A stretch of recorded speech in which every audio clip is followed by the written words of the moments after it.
Hello everyone, welcome to the online classes. So today's topic is nutrition in human being.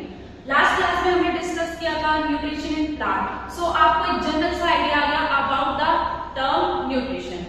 Nutrition is basically simply intake of nutrient for their growth and development.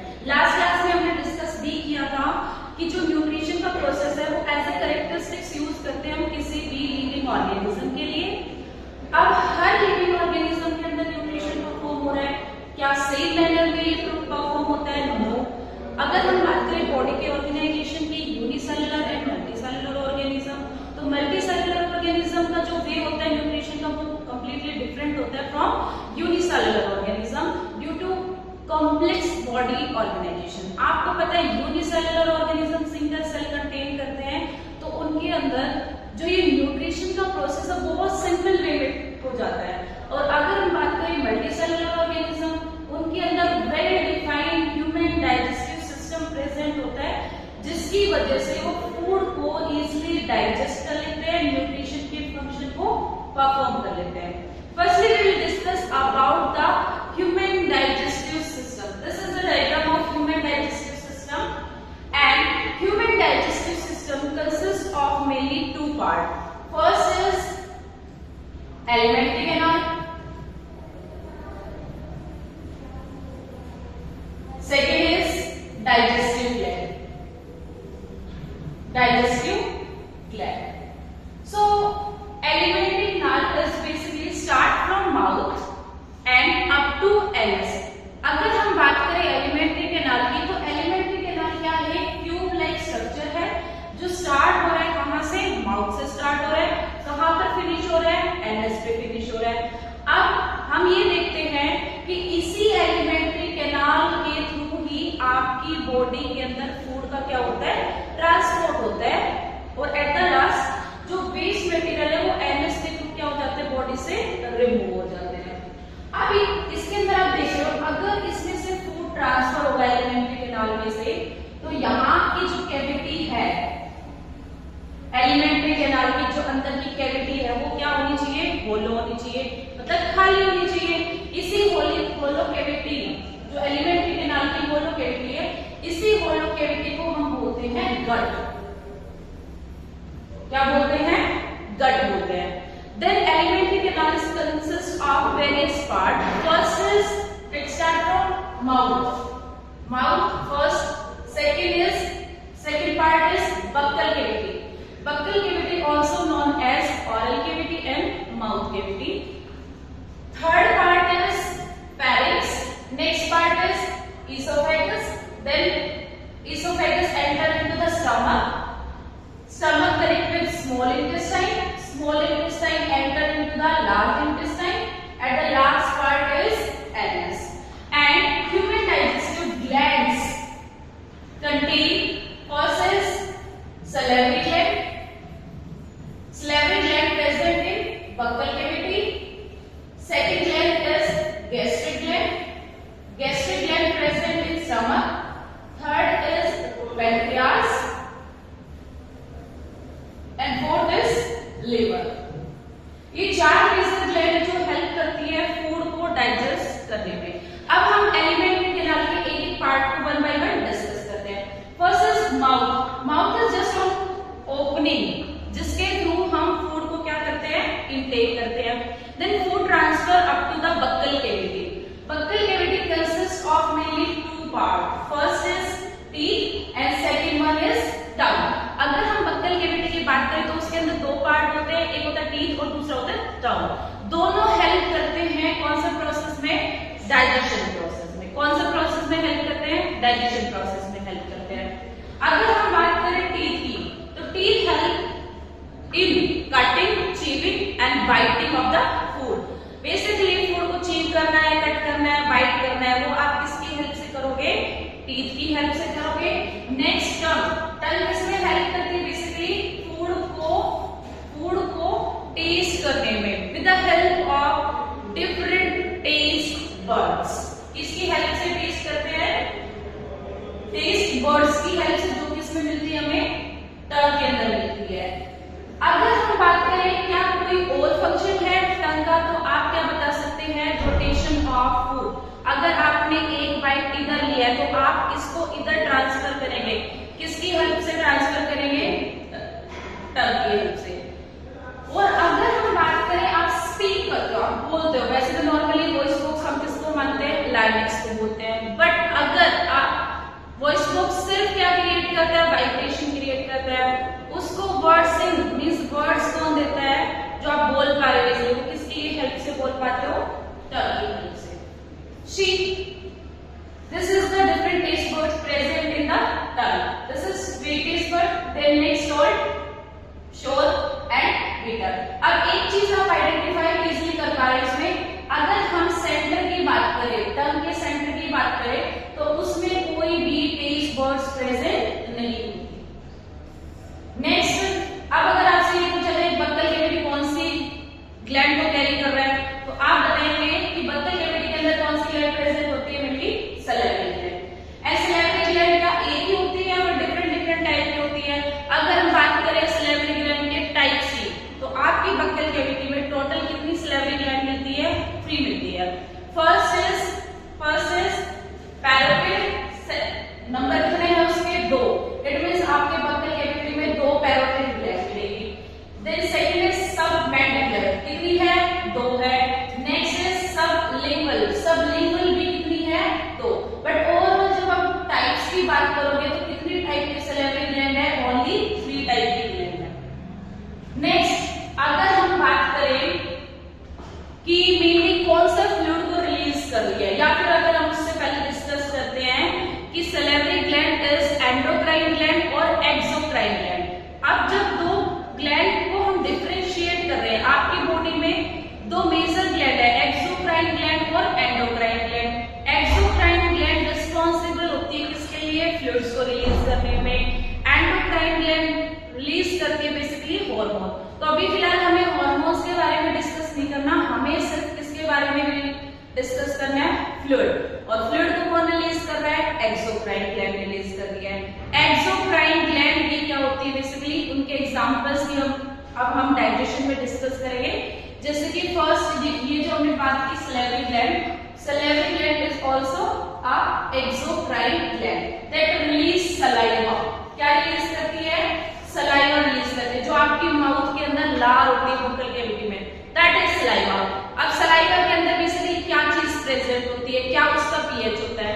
अगर हम pH की बात करें तो saliva का जो pH होता है वो होता है अराउंड 6.8, इतना पीएच होता है। अब अगर हम बात करें सलाइवा कौन से एंजाइम को कंटेन करता है, तो आप बताएंगे कि सलाइवा के अंदर कौन सा एंजाइम है?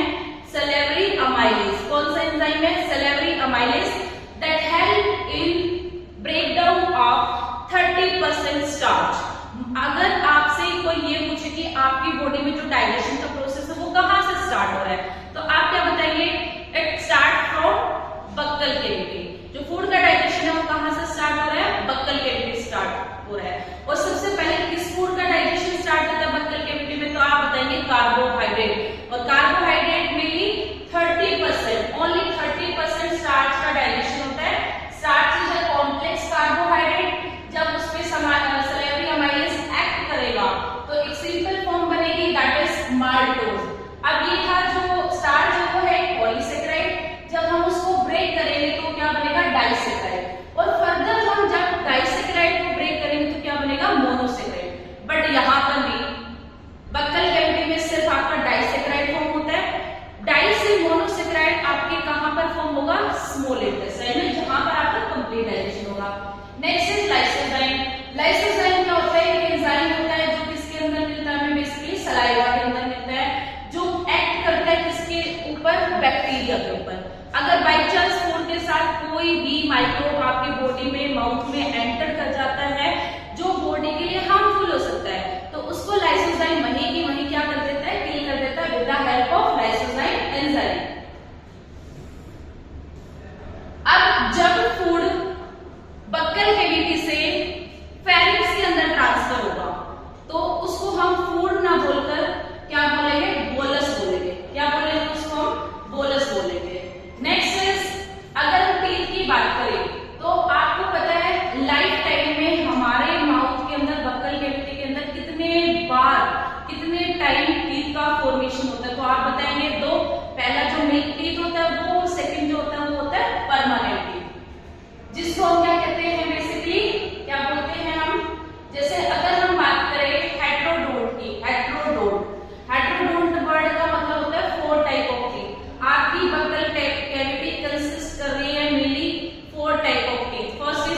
दिया, second is canine, then premolar and molar. और अभी मैंने जो वर्ड यूज किया डाइफायोडोंट, इसका मतलब है कि लाइफ टाइम में आपके कितनी बार टीथ आएंगे? 2 बार टीथ आएंगे। अगर हम डेंटल फॉर्मूला की बात करें, डेंटल फॉर्मूला की बात करें तो आपको पता है आपकी जो बक्कल कैविटी है टोटल, उसके अंदर टोटल कितने क्वाड्रेंट है? 4 क्वाड्रेंट है। और हर क्वाड्रेंट के अंदर इंसिजर भी है, कैनाइन भी है, प्रीमोलर भी है और मोलर भी है। जैसे आपसे अगर ये पूछा जाता है कि अडल्ट का डेंटल फॉर्मूला बताओ, तो अडल्ट मींस अराउंड 25 एज से ऊपर वाला है, ठीक है। अब इसके अंदर टोटल कितने नंबर ऑफ टीथ है? 32। कितने हैं? 32। तो हम कैसे डेंटल फॉर्मूला बनाएंगे? इंसिजर कितने हैं? 2, देन उसके बाद आएगा कैनाइन, देन आएगा प्री मोलर, उसके बाद आएगा प्रीमोलर, और मोलर कितने होते हैं? 3। अब आप काउंट करो, 3 मोलर हो गए, 2 प्रीमोलर हुए, 1 कैनाइन हुआ और 2 इंसिजर। तो फॉर्मूला क्या बना? एक सिंगल क्वाड्रेंट की 2 1 2 3 अपॉन 2 1 2 3 मल्टीप्लाई करोगे, क्योंकि ऊपर भी 2 क्वाड्रेंट है और नीचे भी कितने क्वाड्रेंट है? 2। टोटल नंबर ऑफ टीथ कितने हो जाएंगे आपके? 32 हो जाएंगे।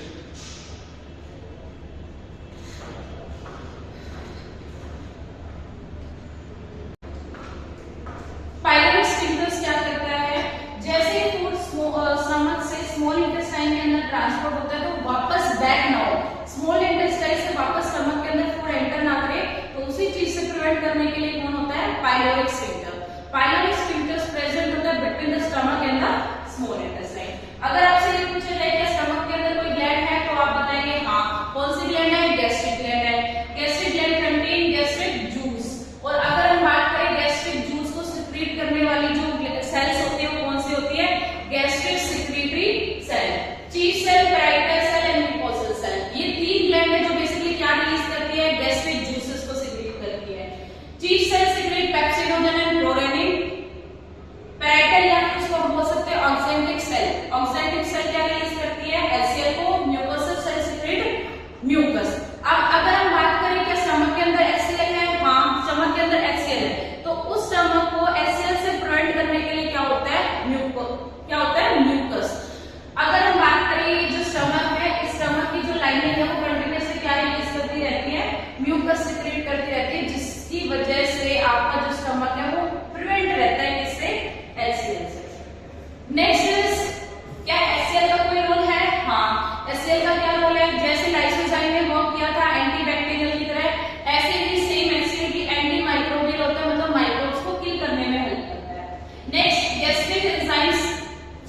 Gastric enzymes basically pepsin, rennin and lipase. Pepsin basically किसको डाइजेस्ट करता है? Protein, around 70% of protein. Rennin also digest protein in case of infant. Lipase digest fat, on which amount only 3% fat digested by lipase enzyme. अगर आपसे ये पूछा जाए complex form of protein तो आप बताएंगे polypeptide. After digestion simple form बनेगी, क्या बनेगी? Amino acid. Next is large intestine. नाम से स्मॉल इंटेस्टाइन, स्मॉल इंटेस्टाइन नाम से स्मॉल है बट है कैसी? लार्ज। अगर आपसे ये पूछ लिया जाए एलिमेंट्री कैनाल का सबसे लार्जेस्ट पार्ट है तो आप बताएंगे स्मॉल इंटेस्टाइन, जिसका साइज होता है अराउंड 6.4 मीटर। एक क्वेश्चन आता है सीबीएसई के अंदर कि जो हर्बीवोर एनिमल्स हैं उनकी जो स्मॉल इंटेस्टाइन होती है वो लार्ज होती है एज कंपेयर टू कार्निवोर। तो इसका रीजन क्या होगा कि जो हर्बीवोर है बेसिकली वो क्या खाते हैं? प्लांट के parts, and plant carry cellulose जो इजीली डाइजेस्टेबल नहीं है, उसको लगता है टाइट, इसलिए उनकी जो स्मॉल इंटेस्टाइन होती है वो कैसी होती है? लार्ज होती है। बट अगर हम बात करें कार्निवोर, तो कार्निवोर सिर्फ किसको फीड करते हैं? मीट्स को फीड करते हैं, जो इजीली क्या हो जाता है? डाइजेस्ट हो जाता है। दैट्स व्हाई इनकी जो स्मॉल इंटेस्टाइन है वो कैसी होती है? Small. Next part of small intestine, कितने पार्ट होते हैं? 3, ड्यूडेनम, जेजुनम और इलियम। जैसा हमने डिस्कस किया कि स्मॉल इंटेस्टाइन के अंदर कंप्लीट डाइजेशन ऑफ फूड हो रहा है, बट तीनों पार्ट में से कंप्लीट डाइजेशन ऑफ फूड किसके अंदर होगा? तो आप बताइए किसके अंदर होगा? इलियम। आफ्टर डाइजेशन जो फूड है वो एब्जॉर्ब भी होगा, वो एब्जॉर्ब भी कहां से होगा? स्मॉल इंटेस्टाइन से होगा, बट स्मॉल इंटेस्टाइन में किसकी हेल्प से होगा? तो आप बताएंगे जेजुनम की हेल्प से और इलियम की हेल्प से, क्योंकि आपको पता है एक स्ट्रक्चर होता है, फिंगर लाइक प्रोजेक्शंस होते हैं जिनको हम बोलते हैं villi, and villi increase the surface area of small intestine during absorption. जब एब्जॉर्प्शन का प्रोसेस चल रहा होगा उस टाइम जो विलाई है वो स्मॉल इंटेस्टाइन के सरफेस एरिया को क्या कर देता है? इंक्रीज कर देता है। Next is liver. Liver is the largest gland of human body which contain bile juice. अगर हम बात करें बाइल जूस बनाता कौन है तो आपका आंसर आएगा लीवर, बट अगर उसको स्टोर करना है तो वो स्टोर कहाँ होता है? गॉल ब्लैडर के अंदर स्टोर होता है। अब आप ये कहेंगे क्या लीवर के अंदर फैट का डाइजेशन होता है? नहीं, फैट का डाइजेशन कहाँ हो रहा है? Small intestine. अब लीवर से बाइल जूस किसके थ्रू ट्रांसपोर्ट होगा स्मॉल इंटेस्टाइन तक? तो आप बताएंगे बाइल डक्ट के थ्रू ट्रांसपोर्ट होगा। एक वर्ड होता है emulsification of fat. Emulsification of fat का मतलब क्या होता है? Breakdown of large fat globules into small fat globule. अगर हम फैट की कॉम्प्लेक्स फॉर्म की बात करें तो वो होता है ट्राइग्लिसराइड, और अगर हम उसकी सिंपल फॉर्म की बात करें तो वो होता है fatty acid glycerol. Next gland is pancreas. Next gland is pancreas. It is the second largest gland, not exo और endo, these are both heterocrine gland. Pancreas को हम क्या बोलते हैं? हेटेरोक्राइन ग्लैंड, क्योंकि वो फ्लूइड रिलीज करती है और वो हार्मोन को सिक्रेट करती है। बट फिलहाल हमें क्या देखना है? फ्लूइड। इट मींस पैनक्रियाज जो फ्लूइड रिलीज करती है उसको हम बोलेंगे pancreatic juice, and pancreatic juice contain various enzymes like pancreatic amylase that help in breakdown of starch, and starch की जो सिंपल फॉर्म होती है glucose. Next is trypsin. Trypsin किसको डाइजेस्ट करता है? प्रोटीन, और प्रोटीन की जो सिंपल फॉर्म होती है peptones. Next is lipase. Lipase basically किसको डाइजेस्ट करने में हेल्प करता है? फैट को। Next is large intestine. नाम से लार्ज है बट कैसी है वो? स्मॉल है। उसका जो साइज है वो कितना है? Around 1.5 metre. And next is part of large intestine. कितने पार्ट है लार्ज इंटेस्टाइन के? 3, सिक्कम, कोलोन एंड रेक्टम। और अगर तीनों में से भी बात करें कि तीनों में से भी सबसे लार्ज बोन्स है तो आप बताएंगे colon. This is caecum, next is colon. यहां से लेके बेटा ये पूरा क्या है? कोलोन है, और लास्ट पार्ट जो है वो क्या है? एनस। एनस बेसिकली किसमें हेल्प करता है? रिमूवल ऑफ फीकल मैटर में। अगर हम बात करें जैसे कि स्मॉल इंटेस्टाइन का फंक्शन था एब्जॉर्प्शन करना, बट लार्ज इंटेस्टाइन का फंक्शन क्या है? फूड में से जो अनडाइजेस्टेड फूड है या फिर अनएब्जॉर्ब फूड है उसमें से वाटर को एब्जॉर्ब करना। कौन सा पार्ट करेगा? कोलोन हेल्प करेगा। अगर रेक्टम की बात करें तो रेक्टम क्या करता है? टेम्परेरी स्टोरेज, या फिर हम बोल सकते हैं जो फीकल मैटर होता है, वेस्ट मटेरियल होता है, उसको स्टोर करना around 12 to 14 hours. That's all for today. Thank you, have a nice day. अगर आपसे ये पूछा जाए कि total number of teeth in teenager, teenager मतलब अराउंड 13-14 की जो एज के होते हैं एंड बिलो 25, तो उनके अंदर जो टोटल नंबर ऑफ टीथ होते हैं वो 28 होते हैं। इट मींस कितने टीथ मिसिंग है? 4 टीथ मिसिंग है। कौन से हैं? मोलर। मोलर सिर्फ, मोलर को हम बोलते हैं विजडम टीथ। विजडम टीथ अक्कल जाट जो सिर्फ कब आते हैं? अराउंड 25 एज या फिर उससे ऊपर आएंगे। Next part is pharynx. हम अभी डिस्कस कर रहे हैं एलिमेंट्री कैनाल के पार्ट जिसके अंदर हमने माउथ को डिस्कस किया, सेकेंड हमने बकल कैविटी डिस्कस की। Next is pharynx. फेरिंक्स क्या होते हैं? कॉमन पाइप होती है for both food and air. जैसे अगर हम बात करें ये नेजल कैविटी है, ये बकल कैविटी है, जिस कॉमन पॉइंट पे नेजल कैविटी और बकल कैविटी कंबाइन हो रही है, this tube is called pharynx. अगर हम बात करें यहाँ नेजल कैविटी से क्या ट्रांसफर होता होगा? एयर। यहाँ से क्या ट्रांसपोर्ट होता है? फूड। जिस कॉमन पॉइंट पे फूड और एयर कंबाइन हो जाएंगे उसको हम क्या कहेंगे? फेरिंक्स। और फेरिंक्स का फंक्शन होता है, हेल्प नहीं करता बेसिकली किसी में भी, डाइजेशन में कोई हेल्प नहीं करता, ये सिर्फ और सिर्फ फूड को ट्रांसपोर्ट करना होता है अप टू।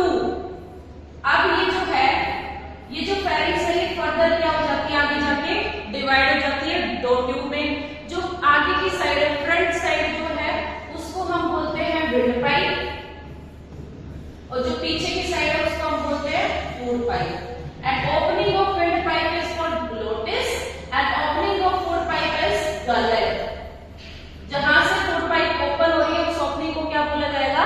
गलेट बोला जाएगा। फेरिंग्स का फंक्शन सिर्फ और सिर्फ क्या होता है? फूड को ट्रांसपोर्ट करना। किसमें ट्रांसपोर्ट करना? इसोफेगस के अंदर ट्रांसपोर्ट करना। नेक्स्ट क्या अगर आप ये पूछे कि फूड वापस आ सकता है? वापस से मतलब हमने ये देखा कि फेरिंग्स का फंक्शन होता है फूड पाइप के अंदर फूड को ट्रांसपोर्ट करना। क्या फर्दर फूड पाइप से वापस से फूड फेरिंग्स में या फिर बक्कल कैविटी में ट्रांसपोर्ट हो सकता है? हो सकता है, बट इसके लिए हमारी बॉडी प्रिवेंट कर लेती है थ्रू द स्फिंक्टर्स। एक स्फिंक्टर मसल्स होती है जो बेसिकली फूड के बैक फ्लो को क्या करता है? प्रिवेंट करने का काम करता है। तो इसोफेगस के अंदर नॉर्मली कितने स्फिंक्टर्स होते हैं? 2 स्फिंक्टर मसल होती है, एक जहां से वो स्टार्ट हो रही है और एक जहां पर वो एंड कर रही है। वहां पर 2 स्फिंक्टर मसल्स होती है। ऊपर वाली को बोल देंगे अपर इसोफेजियल स्फिंक्टर्स और लोअर वाली को बोल देंगे लोअर इसोफेजियल स्फिंक्टर्स, जो फूड के बैक फ्लो को प्रिवेंट करने का काम करता है। Next is deglutition. अब इसका मतलब क्या होता है? Swallowing of fluid food. Basically food धीरे धीरे धीरे धीरे ट्रांसपोर्ट होता जा रहा है कहां तक? पूरे एलिमेंट्री कैनाल में, उसी को बोला जाता है डिग्लूटेशन। अब एक वर्ड आता है पेरिस्टाल्सिस मूवमेंट। जैसे मान लो ये फूड पाइप है, ये फूड पाइप है, तो ऐसा नहीं है फेरिंग्स से ऊपर से फूड गिरा और सीधे कहां पर एंटर कर गया? स्टमक में। ऐसा नहीं है। फूड क्या करता है? धीरे धीरे धीरे धीरे ट्रांसपोर्ट होता है किसके अंदर? फूड पाइप में। और कौन सा प्रोसेस के थ्रू ट्रांसपोर्ट होता है? पेरिस्टाल्सिस मूवमेंट के थ्रू। पेरिस्टाल्सिस मूवमेंट क्या होता है? The rhythmic contraction and relaxation in food pipe. आपकी जो फूड पाइप है एक बार कॉन्ट्रैक्ट कर रही है, एक बार रिलैक्स कर रही है, जिसकी वजह से फूड पुश होते हुए कहां तक चला जाएगा?